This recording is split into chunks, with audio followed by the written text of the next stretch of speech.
برادر، اقتصادي ثبات د هیواد د پرمختګ لپاره اساسي عنصر دی. سلام ستړي مشئ، زموږ یوټیوب چینل ته په خیر راغلاست. د لا ډېرو معلوماتو لپاره زموږ یوټیوب چینل سره سبسکرایب کړئ. د ریاست الوزرا اقتصادي مرستیال ملا عبدالغني برادر په هرات کې سترې اقتصادي ناستې ته د وینا پر مهال وویل چې امنیت د اقتصادي ثبات او هیواد د پرمختګ لپاره اساسي عنصر دی او په خبره یې افغانستان له 4 لسیزو وروسته له بشپړ امنیت څخه برخمن شوی دی. لومړی په نږدې راتلونکي کې په افغانستان کې د ټاپي پروژې د چارو د پیل کېدو خبر ورکړ او ویل چې د دې پروژې څخه به لومړنۍ ګټه اخیستونکي حیرتان وي.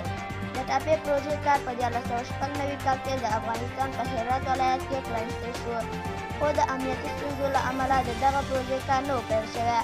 تر دې مخکې دا د بهرنیو چارو وزارت سیاسي معین شیر محمد عباس طنزیه د ترکمنستان د بهرنیو چارو وزارت له مرستیال سره لیدنه کې ویلي وو چې د افغانستان په خاوره کې به د ټاپي پروژې کار د 2022 میلادي کال په سپټمبر میاشت کې پیل شي. دا و زموږ د دې وخت خبرونه، تر بیا هم ښې چارې.